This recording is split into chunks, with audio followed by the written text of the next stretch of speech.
A história começa em um lugar escuro, onde soldados invadem. Eles começam a procurar por algo e escaneiam o lugar. Algo passa pelas costas deles. Era o que estavam procurando. Eles ligam as lanternas. Era uma criança. Ela tenta fugir, mas os soldados impedem atirando luz. Então capturam a criança com uma rede. Então vamos para uma cama. A criança acorda. Ela abre os olhos porque a luz do sol era ofuscante. Ele estava em um orfanato para crianças. O chão era de madeira, para uma criança que morava em um prédio abandonado. O orfanato era um lugar estranho, o piso plano, as roupas limpas e a comida feita com antecedência. A criança passava o tempo na colina. As outras crianças perguntam por que ele está sozinho e convidam para brincar, mas para a criança isso era assustador e entra em modo de defesa. Isso afugenta as outras crianças. Quando percebe que está sozinho, volta a ficar tranquilo. Uma mulher observa isso da janela. Ela pergunta se ele não conseguia falar. Outra mulher explica que ele não tinha prática, mas entendia algumas palavras. Os soldados que buscaram ele disseram que ele vivia com os animais. A mulher diz que era igual ao Mowgli. A empregada não parece saber. Vocês jovens não conhecem. É compreensível, diz a mulher. É de uma história anterior antes. A sua chegada completa ela, ao balançar do sino. As crianças são reunidas. Algo chama a atenção da criança. O que era aquilo? Pensa o menino. Perdido nos pensamentos, alguém diz que era uma carta. A garota explica que era um recado de um patrocinador. Eles podem dar presentes também. Você não tem um patrocinador? Pergunta a menina. Pelos corredores ela explica que um patrocinador é um adulto que cuida de você, que a maioria dos adultos eram gentis. Um dos garotos tinha um presentão. Ele se gabava tanto que a menina queria bater na cabeça dele. A menina passa o tempo contando sobre os presentes que ganharam, mas ela não precisava de um patrocinador. A sua mãe falou que iria buscá-la. Ela avisou que iria vir depois que a menina dormisse por 100 noites. 100 noites passarão em um piscar de olhos. Sabia, disse a menina. Espero que ela venha logo, conclui ela. O menino olha para o céu estrelado, e em um piscar de olhos, as estrelas começaram a passar rapidamente. A professora começou a explicar como os aliens chegaram no mundo e como viraram nós os amigos. Isso é mentira, disse o nerdzinho. Uma menina pergunta por que ela mentiria. Ele responde que ainda acham que são crianças. Ele mostra um livro que roubou da diretoria. Há muito tempo os alienígenas vieram à Terra. Eram enormes. O mundo ficou em pânico. Os países se uniram para usar a arma mais forte, Ryuek. Mas com um simples toque, a criatura cria um buraco negro e devorou a arma. A humanidade se rendeu, porque comeram? Pergunta uma criança. A porque estavam com fome, responde com dúvida o nerdzinho. Ao balançar do sino, as crianças se reúnem para pegar suas cartas e presentes. Finalmente o nome de Mori é chamado. Era uma carta. Agora ele tinha um patrocinador. Isso era algo para ficar feliz.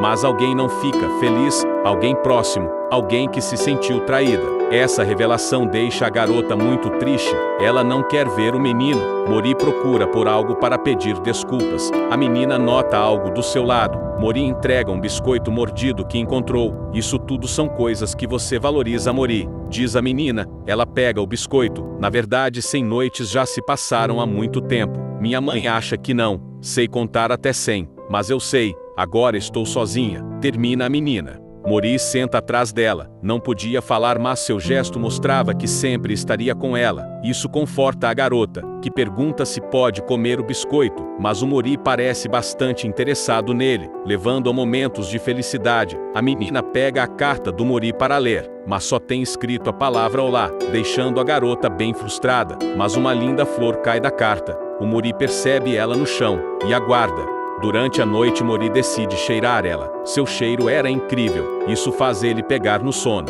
Com o passar dos dias, Mori foi recebendo mais e mais presentes, deixando as crianças impressionadas pelo tanto que tinha ganhado. Mas por algum motivo, as cartas continuam bem simples. As crianças começam a se perguntar o motivo do Mori ganhar tantos presentes. Eram tantos dizes, dissera que Mori fica encantado e decide comer eles. Mas a menina impede e mostra como se deve usar Loss, deixando Mori surpreso. Em um dia ensolarado, a diretora pede ajuda para lavar as roupas. As crianças arregaçaram as calças com entusiasmo.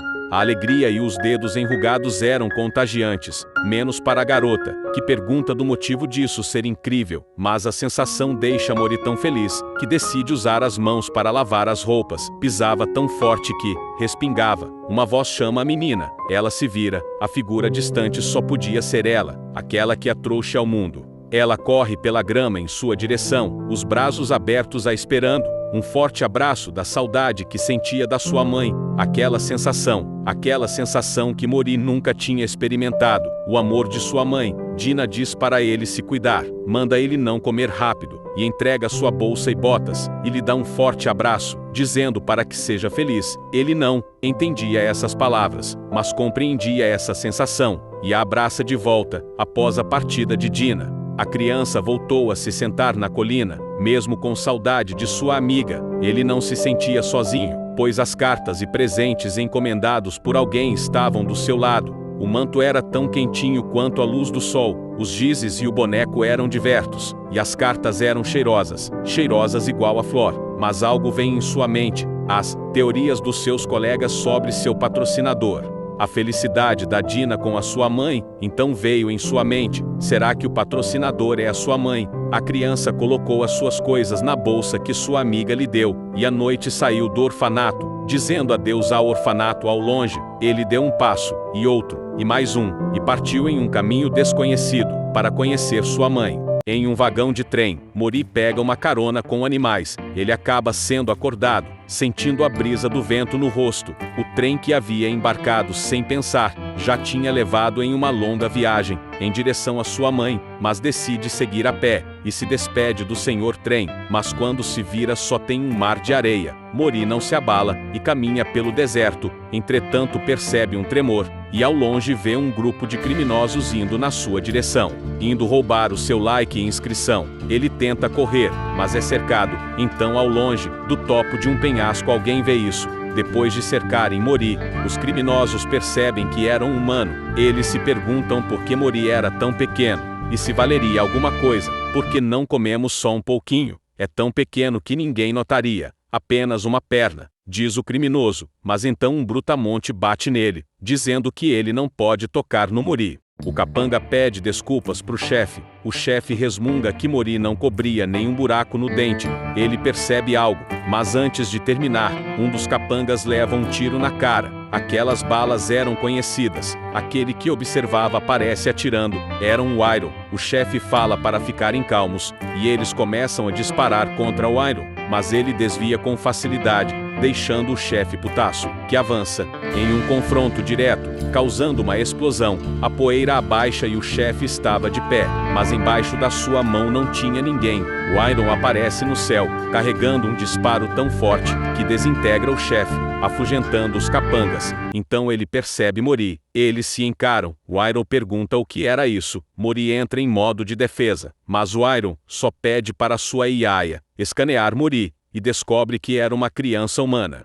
O Iron começa a agir de forma amigável, deixando Mori surpreso. O Iron tenta acalmar ele e pergunta se ele está perdido, e fala que vai levar ele para casa. Isso deixa Mori empolgado. O Iron pede para ele seguir Lu. Bem, o que devemos fazer agora? Comer humanos não é ilegal, mas socialmente é considerado um tabu. Come los. De qualquer forma, ele não é apropriado para consumo. É macio, mas tem pouca carne. Se vendermos conseguiremos 300.